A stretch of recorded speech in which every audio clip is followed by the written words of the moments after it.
Donc voilà, on va se lancer dans une aventure nouvelle.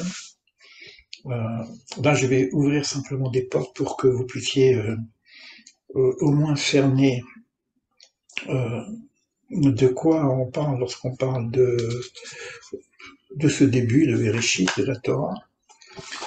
Je veux parler un peu des paradoxes qu'on va rencontrer, et puis je lirai quelques passages un peu plus ésotériques sur le Zohar, peut-être le Tikkun, pour donner à peu près une enveloppe de données de quoi nous parlons. Si la première phrase, Bereshit bara Elokim et Hashamim va'et haaretz, alors on va traduire d'une façon classique, mais bon, on sait bien que c'est pas au commencement, parce qu'il n'y a pas de commencement. Le commencement, c'est pas, le temps n'existe pas encore, puisque même au niveau symbolique, elle n'existe pas, puisque symboliquement, et c'est pas le temps que nous connaissons, nous parlerons du temps au quatrième jour. Un jour n'est pas un jour, puisque c'est le quatrième jour, on parle des planètes et des choses comme ça. Donc déjà, quand on parle jour 1, jour 2, etc., donc il faut bien prendre conscience que il ne s'agit pas des jours solaires, en tout cas, ou terrestres. Donc ça, c'est un peu près paradoxe que je partage. Et donc, et quand on parle de création, bara, on parle aussi d'Elohim. Donc déjà, on parle d'un principe sur lequel on ne discute pas, il n'y a pas de démonstration, d'interrogation sur cette notion qu'il y aurait un créateur. Bereshit, donc on parle tout de suite qu'on a donc déjà, on peut parler d'un axiome, si vous voulez, pour quelqu'un qui démarre, mais c'est vrai que cet axiome, il peut être intégré par le bon sens, comme le font beaucoup de philosophes, Aristote, Descartes, comme le font beaucoup de scientifiques. C'est bon, s'il y a quelque chose qui existe, il faut bien qu'il y ait une cause. Et puis on parle de cause à cause, et puis finalement on arrive à un nom qui s'appelle Elohim. Et on aura à essayer de comprendre aussi ce nom, Elohim. Et comme on est dans un générique ici, Shamaim Ve'aretz, ici c'est quelque chose de générique, c'est pas encore certainement pas ce que nous entendons par ciel et ce que nous entendons par terre. Enfin, maintenant, pour vous montrer quelques paradoxes, pour pas qu'on lise le texte dans sa littéralité, pour qu'on sache de quoi ça parle lorsqu'on lit. Et lorsque je viens de vous dire qu'ici, quand on parle de ciel et terre, il ne s'agit pas de notre ciel et de notre terre. Ce sont deux principes. Un principe qu'on appelle ciel et un principe qu'on appelle terre. Et lorsqu'on arrive tout de suite, on va nous dire que la terre est des tout vamou, il s'agit de quelque chose qui n'est pas de l'ordre de notre matérialité, de notre réalité actuelle. Hein, il s'agit de quelque chose à la limite de cosmique, et au-delà même du cosmique, puisque la matière n'existe pas encore. Vous allez voir que la notion de matière va toujours même, non pas en termes de réalité, mais en termes de principe, va arriver bien plus tard. Le soleil lui-même, qui arrive bien plus tard. Le deuxième jour, qui n'est pas un jour, va nous commencer à nous parler de séparation des eaux. Et qu'est-ce que c'est ces eaux? On n'a pas parlé de création d'eau. D'où viennent ces eaux? Qu'est-ce que représentent les eaux? Qu'est-ce que veut dire la séparation des eaux d'en haut et des eaux d'en bas? Et qu'est-ce que ce rakia qui s'appellera à nouveau Shamaïm, qui sépare les deux principes? Donc, vous voyez qu'on a quelque chose qui, de fait, doit nous interpeller. Et de la même façon, au niveau de lumière, que ce premier jour va yomer Elohim Yehor, veillez or, devant ces ténèbres, il va y avoir une nécessité d'une distinction entre le principe de ténèbres et le principe de lumière. Encore distinction. Mais c'est quoi cette lumière? De quoi parle-t-on quand on parle de cette lumière?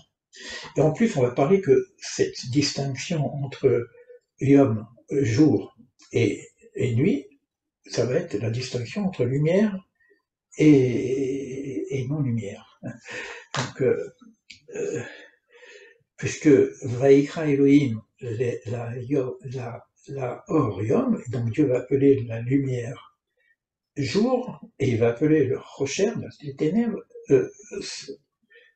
nuit. Alors, évidemment, on va dire, c'est normal, la nuit, il fait nuit, donc on n'est pas dans le jour. Donc la lumière, serait donc éventuellement la lumière du jour, et puis la lumière les ténèbres, c'est les ténèbres, le fait qu'il n'y a pas de soleil. Mais c'est pas du tout ça.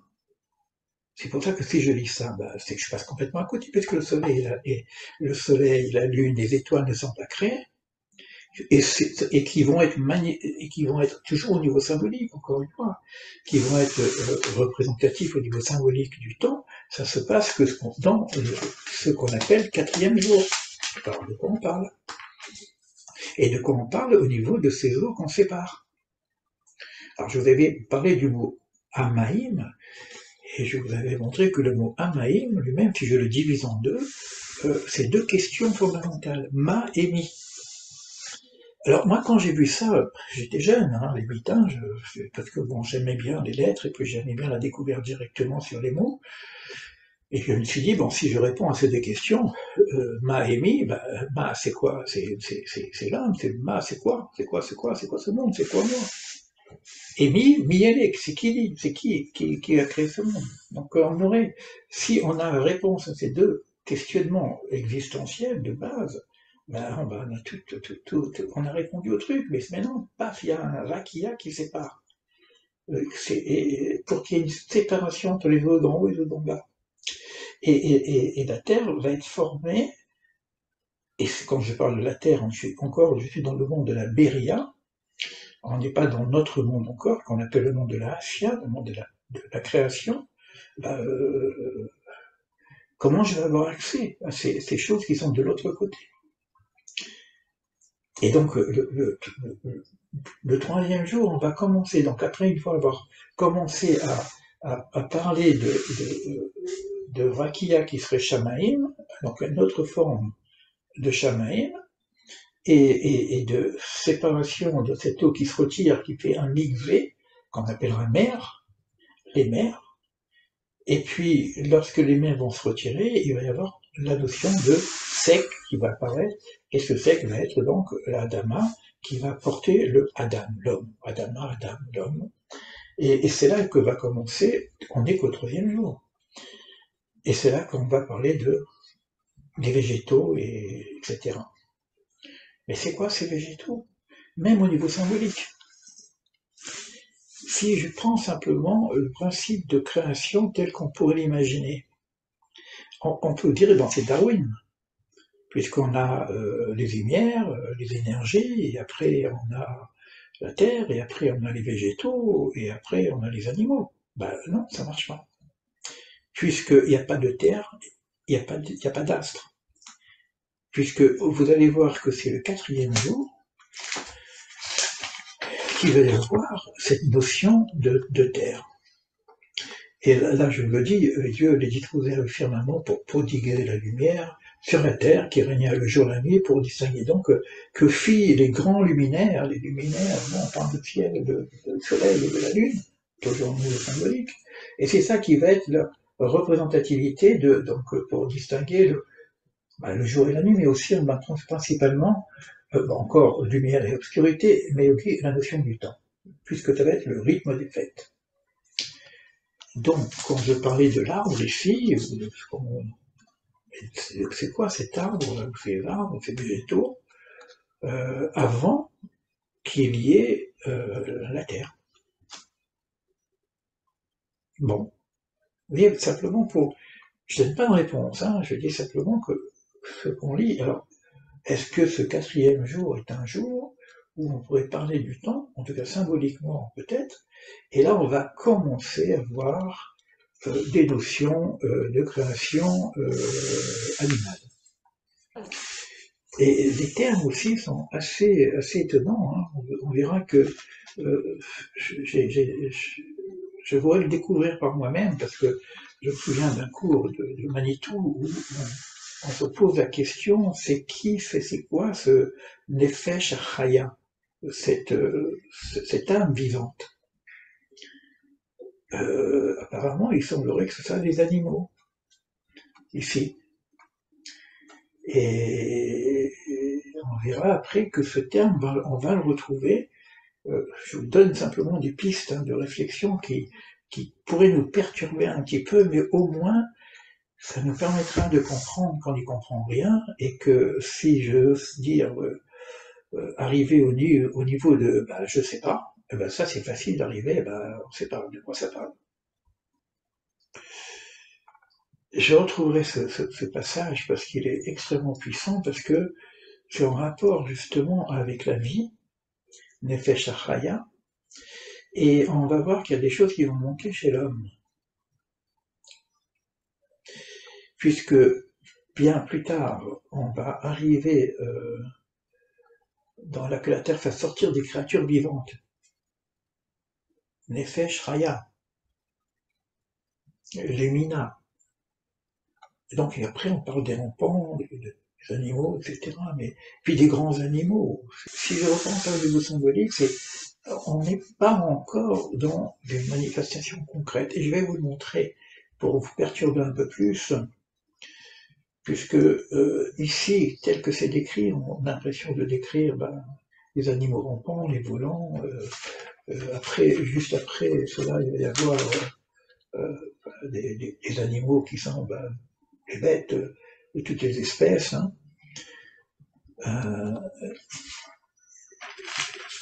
Et Dieu vit que c'est bien, donc ça aussi, la notion de bien, on ne sait pas trop ce que ça veut dire, Vayar et Elohim Kitov, alors que c'est le grand mélange. Et Manitou posait cette question d'ailleurs, c'est quoi ce Kitov? Puisqu'on verra à la fin que le monde n'est pas terminé. Et lorsqu'on arrive à dire faisons l'homme, pourquoi c'est un pluriel? Vayomer Elohim Naaseh Adam, faisons un homme. Mais là, c'est plus le verbe créer que le verbe Naaseh, faire. Là, on a l'impression d'être déjà bien arrivé vers chez nous. Mais c'est quelque chose qui colle pas non plus. Pourquoi? Parce que cet homme devrait être Adam. Il est Betselem, Betsalmeno, Kidmoteno. Il y a deux notions qui apparaissent ici pour le faire de l'homme. Et tout de suite après, on dit qu'il va dominer, gérer en tout cas la terre. Donc on aurait un responsable de quelque chose qui ne serait pas fini. Et juste après, dans le même verset, il faut vous dire que ça va se mélanger un peu plus, Vaïvra Elohim. Et on a toujours le mot Elohim. Ce mot Elohim est important parce qu'on va voir le nombre de fois qu'il apparaît, etc. On va avoir beaucoup d'enseignements, rien que sur ce mot-là, qui s'appelle Dieu en tout cas, mais Dieu créateur. Vaïvra Elohim. Donc tout à l'heure on dit faisons un homme, avec le tselem et le dmout, un pluriel, et là c'est un singulier maintenant qui revient, pour dire qu'il est seul quand même, alors qu'au départ, dans le naasé, dans le monde de notre action, il faut que l'homme soit à l'image et à la ressemblance, ça c'est les traductions, alors que bon, tselem, ça veut dire aussi projet, donc il y a d'autres choses qui vont venir, on a aussi déjà vu ça un petit peu, qu'il y a une notion au niveau de l'homme, au niveau de la forme, et on sait que ça va être en rapport avec l'arbre de vie, et au niveau des midotes du comportement humain et de l'intelligence humaine. Peut-être aussi la notion de libre arbitre et de capacité créatrice qu'il aura. Et quoi qu'il en soit, je vois maintenant, Vaïvra Elohim. Et Dieu crée. Et Adam, Betselmo, Betselem Elohim Baraoto. À son Selem, à lui. Alors qu'au départ, c'était Tsalmenu. Au départ, c'était pluriel. Et c'était aussi Kidmotenu. Mais là, il n'y a plus le dmout. Cette notion de ressemblance disparaît. Or, on sait très bien qu'Elohim, c'est un principe divin, mais ça n'a rien à voir avec la structure de l'homme. Donc on ne peut pas dire que la forme divine, elle est à notre image. Alors c'est quoi cette image? C'est quoi cette selem? Et où est passé le doute? Et on verra que plus tard, dans le texte, à un moment donné, il va y avoir un homme. Je crois que c'est Shem, c'est après le crime de Cain et Abel, de Cain, et Abel, un lapsus, il va y avoir donc un autre enfant qui aura ces deux notions, donc cette complétude. Et là, à nouveau, on voit qu'il va donc gérer un petit peu cette terre, et il y a la bénédiction qui doit se fructifier, se multiplier, de remplir la terre, mais il va y avoir quelque chose qui va nous manquer dans cet homme, parce qu'il est seul, etc. On va voir que plus tard, il va être obligé de retrouver son alter ego, mais il est en même temps créé mâle et femelle. Alors c'est quoi cet homme mâle et femelle, une androgyne? Mais on est en bas. Donc on est dans un principe masculin-féminin et qui n'a rien à voir avec nous.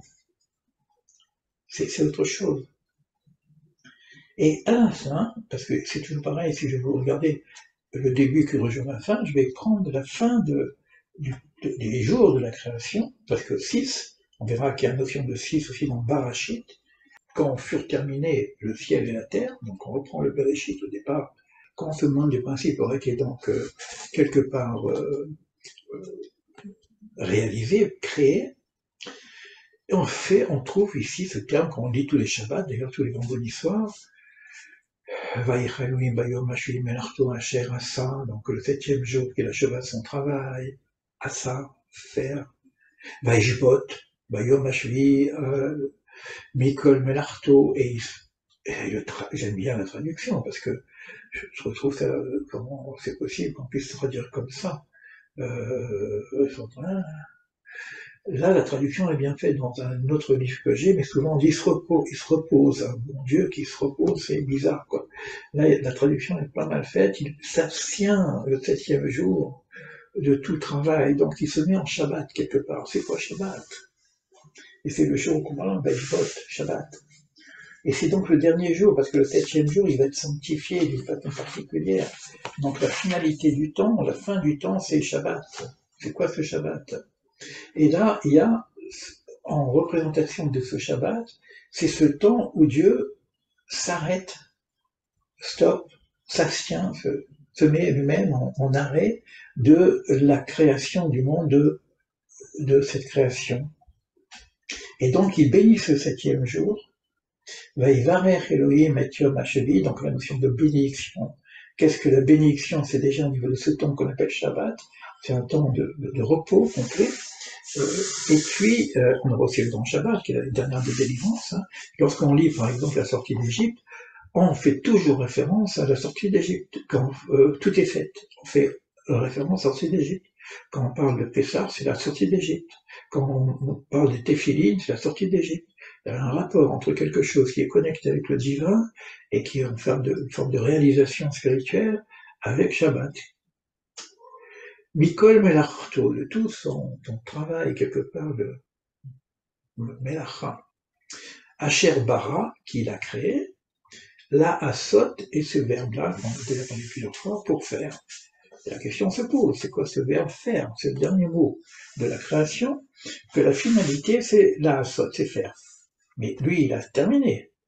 Donc on est dans le monde maintenant de la Asot. Donc la finalité, c'est notre monde qu'on appelle le monde de l'action.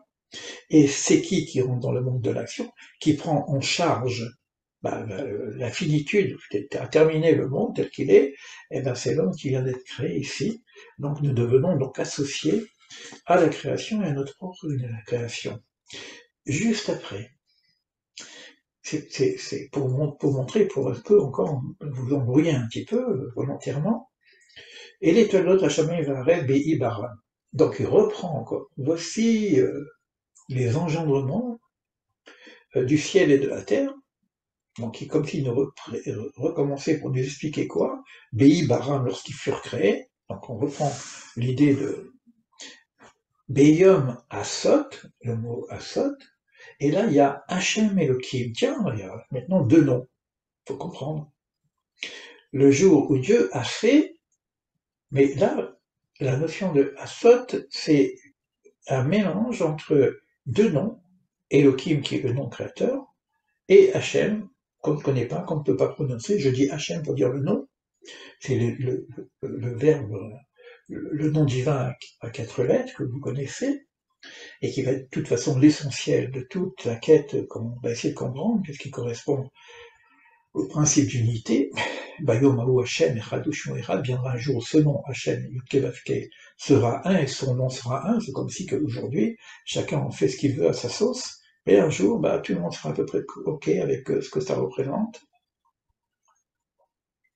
Et qu'est-ce qu'il me dit juste après? Si vous lisez le terme, mais c'est en français, je vais le prendre, c'est même pas la peine de faire de la cabane. Hein. Tous les arbres des champs n'étaient pas encore sur la terre, et tous les herbes des champs n'avaient pas encore poussé, car Hachem, Elohim, n'avait pas encore envoyé la pluie sur la terre, comme s'il n'y avait pas d'eau, et il n'y avait pas d'homme pour travailler le sol. Ouais, attends, vous comprenez le paradoxe, hein? De quoi on parle? L'homme, on l'a créé ou on l'a pas créé? Eh oui, il a été créé, mais il n'a pas encore été fait. Donc ça veut dire que lorsqu'on parle de l'homme créé, et lorsqu'on parle de Nefesh Achaya, qui va manquer quelque part, et on va le rechercher, parce qu'on va le retrouver quelque part chez cet homme, c'est pas simplement les animaux. C'est quelque chose qui est le principe de vie, Nefesh Chaya. Et là, aujourd'hui, où on en est ici, il n'y a pas encore d'homme. Donc ce qu'on avait vu tout à l'heure, c'est pas l'homme. Et pourtant, ça s'appelle Adam. Et là, qu'est-ce qu'on va faire? Il va y avoir à nouveau une nouvelle création, mais cette création va plus s'appeler Beria, c'est marqué Vayetzer Hashem Elohim, donc une association de ces deux noms, et il forma. Donc on est dans un autre monde qui est la formation Et Adam, Afar Mina Adama, qui est poussière de la terre, et Vaï Par Be'apav Nishmatraim. Tiens. Qu'est-ce que c'est? Tout à l'heure on a parlé de Nefesh Raim, et maintenant on parle de Nishmatraim, comme s'il y a un nouveau. Alors que on parle de la Terre maintenant, on n'est plus dans les principes cosmiques, le machin comme ça, on descend un peu plus bas, il n'y a pas d'homme, on va former l'homme de la Terre, et on va lui insuffler dans ses narines, pratiquement, ce nishmat, cette neshama de vie. Et après, c'est marqué juste, Vaïe à Adam les nefesh raï. Et c'est pour ça que cet homme va être le nefesh raya dont nous parlions au départ. C'est comme s'il y a un principe de vie qui doit s'incarner et qu'il faut attendre. Mais là, c'est encore un autre monde. C'est le monde de la Yetzira. Vous voyez, et après on a parlé du monde de la Afia, du monde du fer, où on est dans l'action. Alors ça veut dire que tout ce qu'on va nous raconter juste après, le Gan Eden, tout ça, c'est même pas le monde prédiluvien, où il y a des hommes qui pourraient nous ressembler. Je parle pas des hommes de Cro-Magnon, des dinosaures et tout, on est le principe, on est dans le monde des principes, c'est-à-dire le principe d'humanité. Et là, lorsqu'on va parler de la connaissance de l'arbre du bien et du mal, ce problème de consommation et ces questions, on y reviendra plus tard. Simplement pour vous dire que nous avons ici un texte totalement métaphysique qui nous invite à l'approfondir. Et moi, je dirais, donc je reviendrai au début, et je vais m'inviter avec qui veut bien au début, c'est-à-dire reprendre le mot Bereshit, tout simplement.